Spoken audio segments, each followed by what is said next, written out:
नमस्कार, स्वागत है आप सबका हमारे खास कार्यक्रम देश देशांतर में। मैं हूं कवीन सचान और देश देशांतर में आज बात करेंगे प्रधानमंत्री नरेंद्र मोदी के जापान दौरे के तीसरे दिन हुए अहम दस्तखत जो हस्ताक्षर हुए हैं समझौतों पर।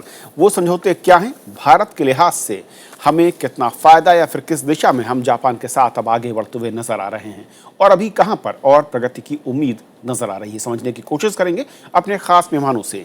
हमारे साथ इस चर्चा में शामिल हो रहे हैं चार खास मेहमान जिनका मैं परिचय करा दूं। हमारे साथ हैं राजीव सीकरी साहब जो कि फॉर्मर सेक्रेटरी है एमईए से। राजीव सर, बहुत बहुत स्वागत है आपका हमारे साथ इस चर्चा में जुड़ने के लिए। अतुल अनेजा जी हमारे साथ हैं, associate editor defence strategic affairs से हैं, द हिंदू में है। अतुल जी स्वागत है आपका। हमारे साथ एस डी मुनि जी हैं जो कि डिस्टिंग्विश्ड फेलो हैं आईडीएसए से। मुनि साहब बहुत बहुत स्वागत है आपका। और डॉक्टर डीपी शर्मा हैं जो चीफ ऑफ इकोनॉमिस्ट हैं PG chamber of commerce industry से। शर्मा जी बहुत बहुत स्वागत है आपका। शुरुआत में शर्मा जी आपसे करना चाहूंगा क्योंकि आर्थिक जगत को खासी उम्मीदें और कहा यह जा रहा कि एक बहुत बड़ा प्रतिनिधिमंडल मोदी जी के साथ जापान गया।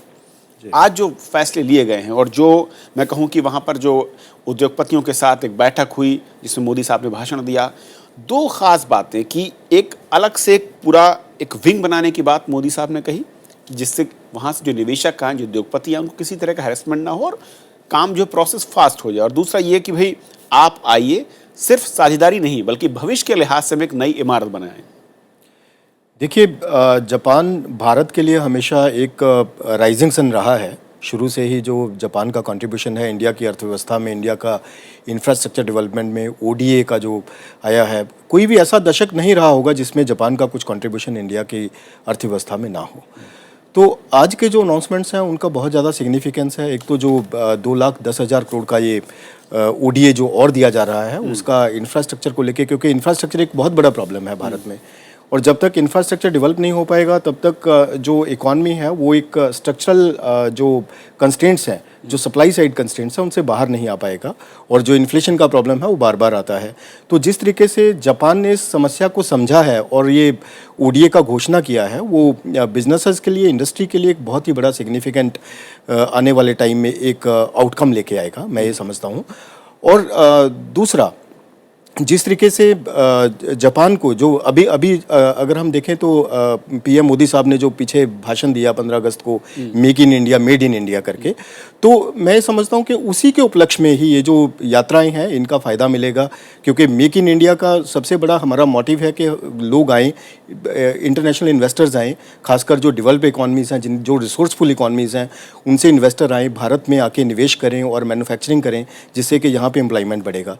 तो ये उसी दिशा में को उठाया गया बहुत बड़ा कदम है। मैं ये समझता हूँ कि इसका आने वाले टाइम में बहुत अच्छा भारत की अर्थव्यवस्था को और बिजनेसेस को मिलेगा।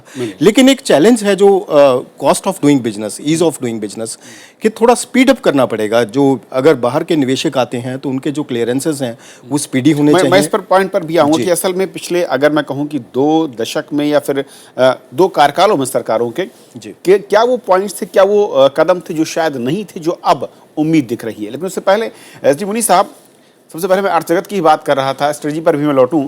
उससे पहले मोदी साहब ने आज ये भी कहा कि भारत युवा देश है और 2020 तक जिस तरह की मैन पावर की, स्किल्ड मैन पावर की जरूरत होगी, उसके लिए हम अभी से तैयारी कर रहे हैं। और जापान से एक बड़े सहयोग की बात, यानी स्किल डेवलपमेंट, जिसकी बात हमने चुनावी रैलियों में जरूर सुनी थी, मेड इन हर शहर को एक मैन्युफैक्चरिंग हब के तौर पर। क्या आपको लगता है कि वो एक जो सपना था उसे जापान के जरिए हकीकत में तब्दील करने की कवायद देख रहे हैं इसे हम? नहीं, इसमें भी ये जो टोक्यो डिक्लेरेशन शाया हुआ है उसमें एजुकेशन पे बहुत ज़ोर है, आईआईटीज़ को इम्प्रूव करने पे बहुत ज़ोर है। उसमें जिक्र तो नालंदा का भी है, लेकिन नालंदा टेक्निकल स्किल्स के मामले में नहीं आएगा।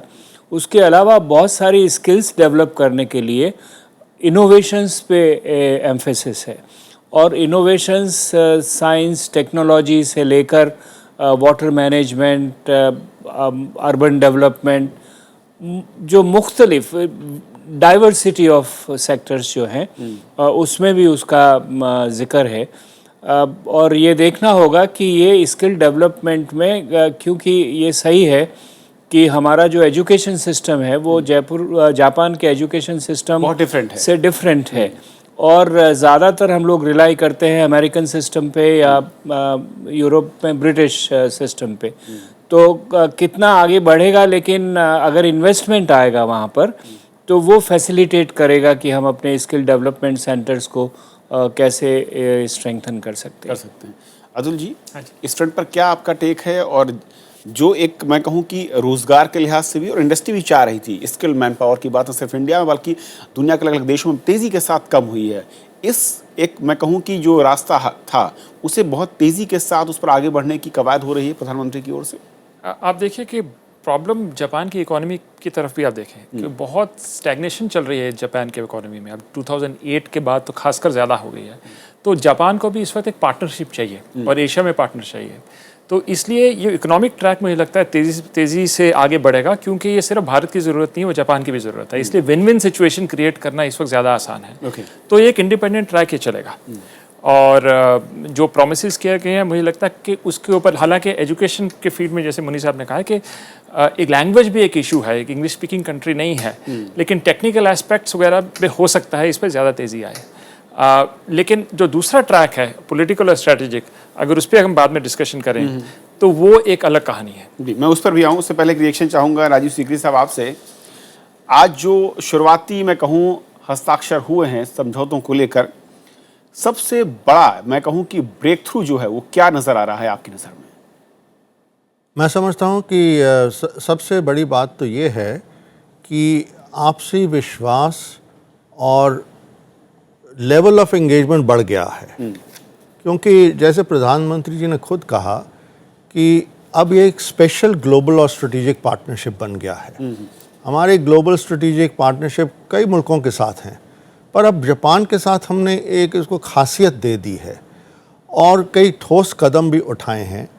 आपने आर्थिक और पूंजी निवेश के क्षेत्र में काफ़ी जिक्र बातचीत हुई है, पर सामरिक दृष्टिकोण से भी हम बहुत आगे बढ़ रहे हैं। अब जैसे पहले ही जापान ही एक मुल्क था जिसके साथ हमारी 2+2 डायलॉग होती थी, मतलब कि विदेश और डिफेंस रक्षा सचिव मिलते थे। अब हमारे मंत्री भी वहाँ वैसे मिलेंगे, विदेश और रक्षा मंत्री भी आपसी बातचीत करेंगे।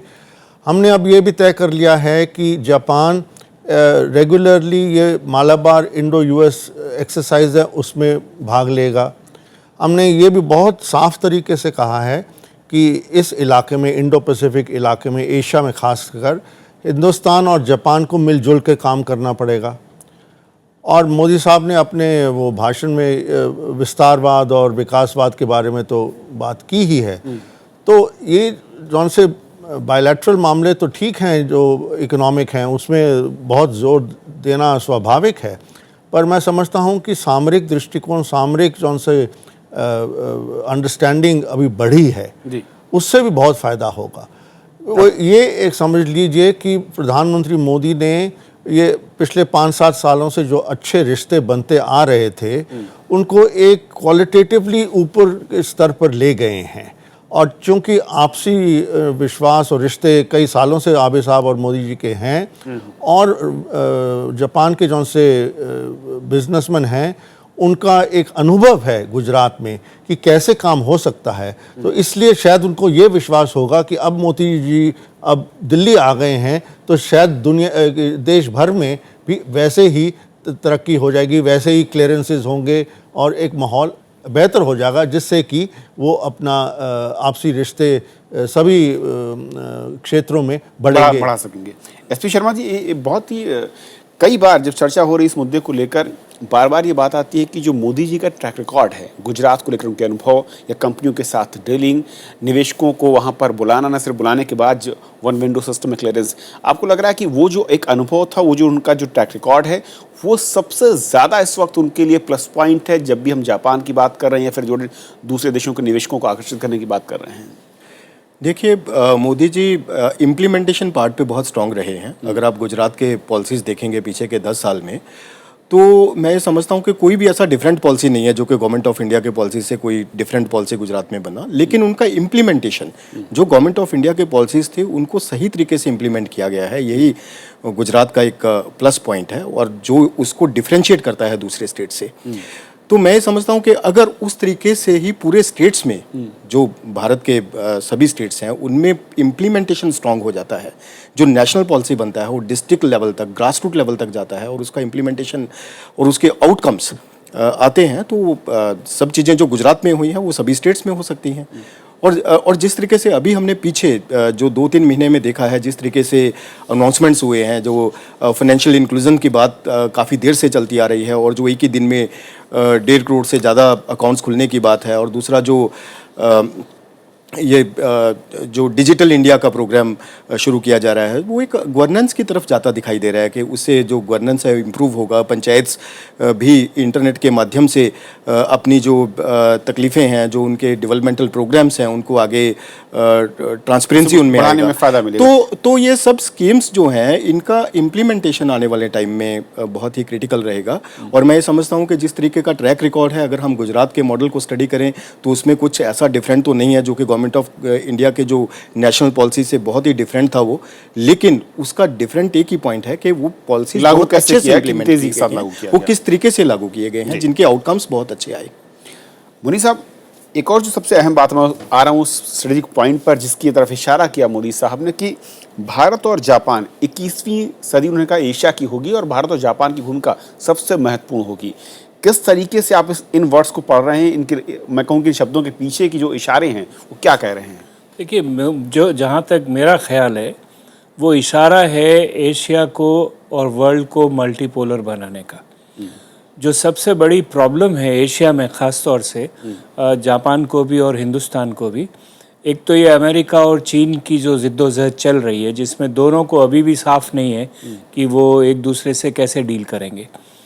चीन चाहता है कि एशिया उसको छोड़ दिया जाए और अमेरिका वहाँ से पीछे हट जाए। G2 की लोग बात करते हैं या चीन की हेजेमोनी को बात करते हैं। इससे दोनों मुल्कों को, भारत को भी और जापान को, बहुत बड़ी परेशानी है।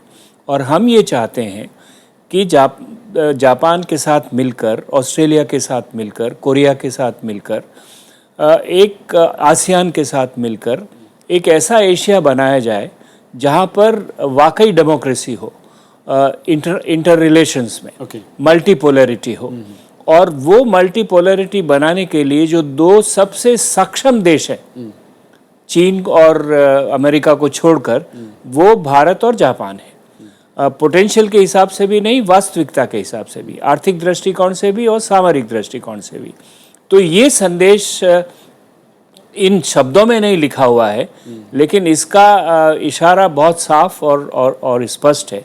और मैं समझता हूँ ये इसलिए आगे बढ़ेगा कि जो आप लोग पहले गुजरात की बात कर रहे थे, गुजरात से भी ज़्यादा जो महत्वपूर्ण बात है वो ये है कि दोनों प्रधानमंत्रियों में पर्सनल इक्वेशन जो गुजरात से एस्टेब्लिश हो गई, लेकिन अगर आपने टीवी क्लिप्स देखे हो तो जो बॉडी लैंग्वेज थी दोनों की, उससे साफ लगता है कि एक स्पेशल केमिस्ट्री है। जो एग्रीमेंट तो बहुत सरकारों के साथ होता है, लेकिन उसको आगे बढ़ाने में और उसको आगे चलाने में शायद यहाँ एक ख़ास तौर का मोमेंटम नज़र आएगा। सीकरी साहब, वाकई यही लाइन्स आप भी पढ़ रहे हैं, या फिर ये कहा जाए कि इस वक्त इस पूरे, अगर मैं महाद्वीप की बात करूं तो जिस तरह की पोजीशनिंग जापान की रही है कुछ मैटर्स में, और जो इंडिया की अपनी महारत है, दोनों को ये भलीभांति पता है कि अगर एक साथ खड़े होते हैं तो जो चाइना फैक्टर है या फिर एक बड़े बाजार की बात हो रही है, निवेश को लेकर चर्चा हो रही है, क्योंकि जापान को एक बड़ा बाजार चाहिए, भारत को निवेशक चाहिए। बहुत ही आइडियल पार्टनरशिप दिखते हैं ये दोनों ही कंट्री। हाँ, मैं मोनी साहब से सहमत हूँ कि अगर चीन के कोई मुकाबला करना है तो जापान और हिंदुस्तान को मिलजुल के करना चाहिए। और देखिए, हमारे प्रधानमंत्री और सरकार ने पिछले कुछ हफ्तों में और आने वाले हफ्तों में कहाँ उनका विदेश नीति का फोकस है। अभी लौटते ही ऑस्ट्रेलिया के प्रधानमंत्री आ रहे हैं, फिर राष्ट्रपति वियतनाम जा रहे हैं, प्रधानमंत्री अमेरिका जा रहे हैं, सिंगापुर और वियतनाम होके आई हैं हमारी विदेश मंत्री। तो हम ये अच्छी तरह समझ रहे हैं कि चीन से रिश्ते तो अच्छे करने की कोशिश होनी चाहिए और उनके राष्ट्रपति आ रहे हैं, पर इन सब मुल्कों के साथ भी हमें रिश्ते दृढ़ करने चाहिए। और ये कोई कोइंसिडेंटल नहीं है कि हमने चाहा कि जापान के साथ ये बातचीत चीन के राष्ट्रपति के आने से पहले हो जाए, क्योंकि अगर जापान और हिंदुस्तान, जिन दो मुल्कों के बीच में कोई आपसी खटास नहीं है, कोई विवाद के मामले नहीं हैं, और दोनों मुल्क अब कुछ सालों से ये समझ रहे हैं कि बहुत पोटेंशियल रहा है जो कि एक्सप्लॉइट नहीं हुआ है, पर एक दूसरे को कम जानते हैं। पिछले 10 सालों से अब आपसी जानकारी और मुलाकातों से बहुत बढ़ गई है, पर अभी भी थोड़ी हिचकिचाहट है। और यही मोदी साहब उम्मीद कर रहे हैं कि वो दिखाएं वहाँ के पूंजी निवेशियों को, इंडस्ट्रियलिस्ट को कि आप आइए और देखिए जो मैंने गुजरात में किया है वो पूरे हिंदुस्तान में आप कर सकते हैं। एक बार ये बाढ़ के आ जाएगी तो मैं समझता हूँ कि जापान के जौन से इंडस्ट्रियलिस्ट हैं वो खुलेआम हिंदुस्तान में इन्वेस्ट करने के लिए तैयार हो जाएंगे। अतुल जी, क्योंकि आज एक और अहम चीज़ है कि कई जो भारतीय कंपनियां जिन पर बैन लगा हुआ था उनको खोलने की बात की गई। क्या ये संकेत माना जाए कि जिस तरीके के रिश्तों में मैं कहूँ परमाणु परीक्षणों के बाद जो एक तनाव बढ़ा था, या फिर मैं कहूँ कि थोड़ा सा कड़वाहट दिख रही थी, उसको पाटने के लिहाज से दौरा बेहद महत्वपूर्ण है और अब तक कारगर दिख रहा है। हाँ, कुछ हद तक मैं कहूँगा, मैं पूरी तरह से इसमें सहमत नहीं हूँ, क्योंकि अगर आप स्ट्रेटेजिक टर्म्स में देखें तो जापान जो अमेरिका लेड अलायंस है उसका एक कोर पार्टनर है, जैसे ऑस्ट्रेलिया है, और मुझे नहीं लगता भारत इस अलायंस का हिस्सा बन सकता है। और जो मोदी साहब का जो स्टेटमेंट है, जो एशिया की बात कर रहा है, एक तरह से एक डाइवर्जेंस है, एक रिजेक्शन है कि हम इस अलायंस सिस्टम का भाग नहीं बनेंगे। अब बात आती है जापान के ऊपर।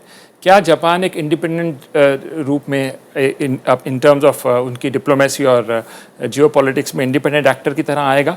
ये जापान के ऊपर है, उसी तरह कोरिया की तरफ। अनलेस ये कंट्रीज उस दिशा में जाएं और एक इंडिपेंडेंट फॉरेन पॉलिसी लें, मुझे नहीं लगता जो मुनी साहब कह रहे हैं कि एक मल्टीपोलैरिटी जो हम सब चाहते हैं वो इतनी जल्दी आएगी। तो इस तरह से मुझे लग रहा है कि ये इकोनॉमिक ट्रैक तो चलेगा, लेकिन एक जियो स्ट्रेटेजिक उस पर बाधा सामने आएगी, और वो हम उस स्टेज पे नहीं पहुंचे कि वो बाधा वो टूटे।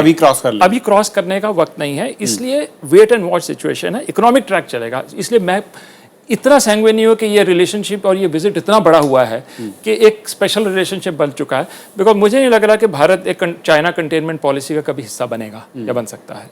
और एक और चीज़ हुई है कि मोदी साहब का विजिट बहुत अच्छा रहा है, लेकिन ये विजिट पोस्टपोन हुआ है और उसमें पॉलिटिकल सिग्नल था पोस्टपोनमेंट का। और उसके पहले चाइना के फॉरेन मिनिस्टर यहाँ पर आए थे जब इनॉग्रल हुआ था मोदी साहब का। एक प्रपोजल आया था एशियन डेवलपमेंट बैंक जो जापान डोमिनेटेड है उसका काउंटर जो चाइना की तरफ से आया था, जो भारत इंटरेस्टेड है उसके अंदर। प्रेसिडेंट शी जिनपिंग आ रहे हैं यहाँ पर, तो एक तरह से एक बैलेंसिंग एक्ट चल रहा है। तो मुझे नहीं लगता कि ओवरबोर्ड हमें जाने की ज़रूरत है। एक अच्छा विजिट रहा है, इकोनॉमिक ट्रैक पे अच्छा चल रहा है, लेकिन आगे बहुत सारे इसको अलग अलग रास्ते। मुनी साहब, लेकिन जो बात अतुल जी कह रहे हैं, क्या भारत उस अलायंस से खुद को दूर रखने का जो संकेत या संदेश उसने देने की कोशिश की, वो सिर्फ इसलिए कि भारत ये चाहता है कि हर कंट्री के साथ एक अलग तरह का रिलेशन रखा जाए, चाइना को भी नाराज ना किया जाए, और जापान के साथ भी जहां पर हमारी ज़रूरतें पूरी हो रही हैं, मीट आउट कर रहे हैं मिलकर, वहां पर आगे बढ़ते रहें? देखिए, अतुल ने जो कहा है उससे थोड़ी अलग बात मैं ये कह रहा हूँ।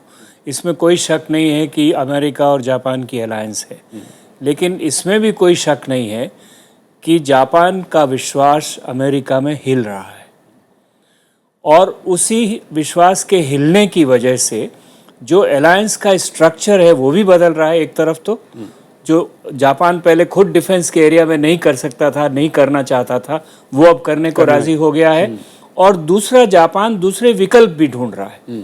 और उसमें जो भारत के मन में भी कई बार, हम भी अमेरिका के साथ बातचीत करना चाहते हैं, और अगर आप देखें तो टोक्यो डिक्लेरेशन में ट्राइलेटरल इक्वेशन को अंडरलाइन किया गया और ये कहा गया कि हम दोबारा से ठीक से उसको मिलेंगे। तो दो स्तर है, एक स्तर पर वो अंडरस्टैंडिंग चलती रहे, लेकिन एक सुगबुगाहट है जापान में भी और भारत में भी कि क्या हम अमेरिका पे पूरी तरह से रिलाई कर सकते हैं, और अगर नहीं कर सकते हैं तो उसके दूसरे विकल्प क्या हैं। दूसरे विकल्प में अमेरिका और ये जापान और हिंदुस्तान की दोस्ती है वो अहमियत रखती है, और यही सोचकर ये स्ट्रेटेजिक रिलेशनशिप आज से नहीं बढ़ी है। मनमोहन सिंह जी की सरकार में भी इसको खूब आगे बढ़ाया गया। उसका आधार यही है, उसका आधार यही है कि जिनका तकिया था वही पत्ते हवा देने लगे। ऐसा जापान को महसूस होने लगा है अमेरिका के बारे में, और मैंने बहुत जापान के स्ट्रेटेजिक एनालिस्ट से बात किया है, और वो कहते हैं देखिए अमेरिका यूएस पिवट क्लेम्स पे ना जाइए, हम देखेंगे कि डिलीवर कितना करते हैं।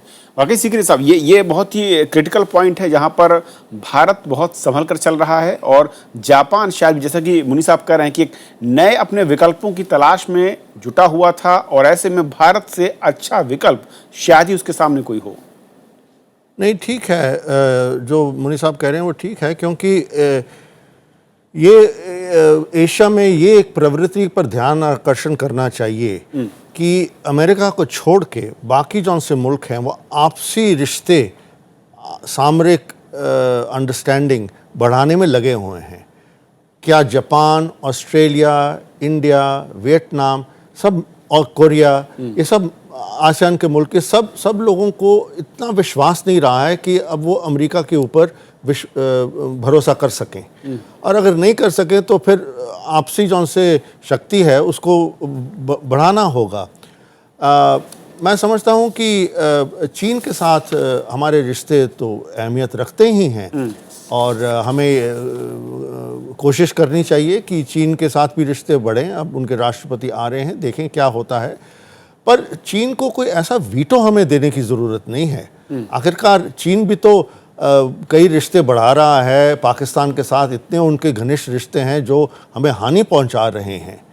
और अगर हम जापान के साथ ऐसे घनिष्ठ रिश्ते रखते हैं तो उनको कोई एतराज़ नहीं होना चाहिए। और पिछली बार वहाँ के प्रधानमंत्री आए थे तो ये सहमति थी कि आप रिश्ते बढ़ाइए और हम भी बढ़ाएंगे। लेकिन आज जिस तरह की, जब मोदी साहब जापान में समझौतों पर दस्तखत कर रहे थे, उसके बाद जब उनका इंटरेक्शन हुआ, उसके तुरंत बाद जो चीनी मीडिया में खबरें आई या फिर उनके हवाले जो खबरें आई, वो खासी ऐसा लग रहा था शायद कहीं कुछ गड़बड़ दिख रहा है, उनको आशंकित नजर आ रहे हैं। उनका एक अपना स्टैंड था कि हम शायद भारत जो है वो गलत कुछ दिशा में आगे बढ़ रहा है। नहीं, वो तो उनको आशंका है ही, और मैं समझता हूं कि इसीलिए तो उनके राष्ट्रपति हिंदुस्तान आ रहे हैं और पहले उन्होंने अपने विदेश मंत्री को विशेष दूत के रूप में भेजा, क्योंकि वो नहीं चाहते कि जापान हिंदुस्तान के रिश्ते बहुत घनिष्ठ हों। पर अगर वो हिंदुस्तान के साथ रिश्ते सुधारना चाहते हैं तो उन्हें भी तो हमें कुछ देना होगा ना।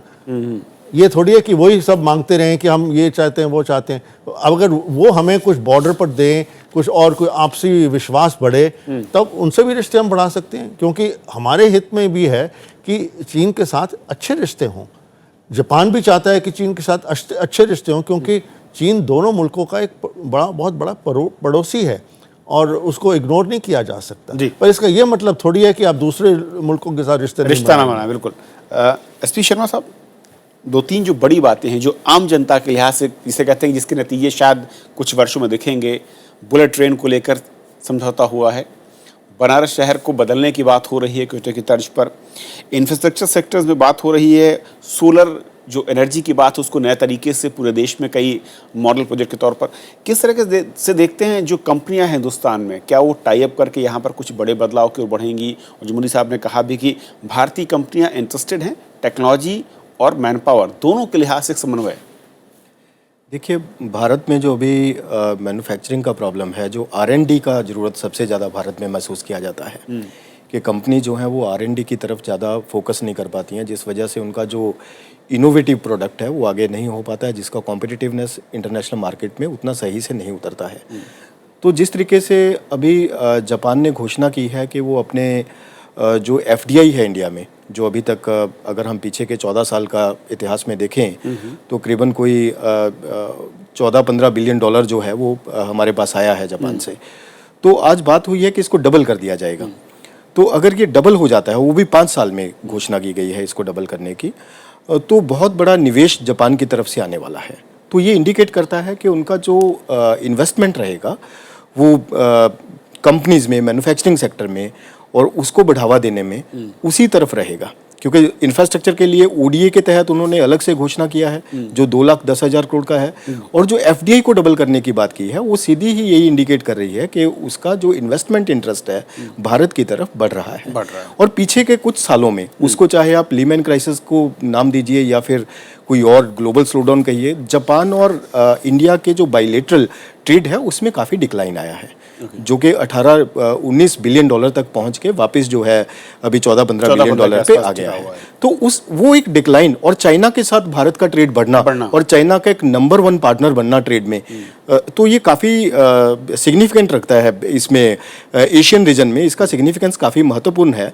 क्योंकि दूसरा जो एक तो एडवांस्ड इकोनॉमीज़ की तरफ से हम डाइवर्सिफाई कर रहे हैं towards the developing and emerging economies, और उनमें से भी कुछ सिलेक्ट इकोनॉमीज़ के साथ हम हमारा ट्रेड जो है बहुत फास्टर पेस पे इंक्रीज हो रहा है। जो ट्रेडिशनल ट्रेड पार्टनर्स हैं उनके साथ डिक्लाइन हो रहा है। चलिए। तो ये भी एक वजह है कि जापान को लगता है कि कहीं ना कहीं जो भारत की समस्याएं हैं, जो इन्वेस्टमेंट उसमें चाहिए, तो मैं उस चीज़ को बढ़ावा देके अपना जो बाइलेटरल ट्रेड है उसको बढ़ाया जा सकता जी। है। वक्त खत्म हो रहा है, लेकिन उससे पहले एक आखिरी रिएक्शन चाहूंगा मैं बहुत ही संक्षेप में मुनी साहब आपसे। अतुल जी, परमाणु करार को लेकर मोदी साहब ने जो कहा कि हम इस पर तेजी के साथ काम करेंगे, अधिकारियों को निर्देशित किया जाएगा, हम रिजल्ट तो नहीं मिलेगा लेकिन अभी प्रोसेस, लेकिन क्या कहा जाए कि मनाने की जो कवायद है उस पर कुछ और थोड़ा आगे बढ़ पाए हम?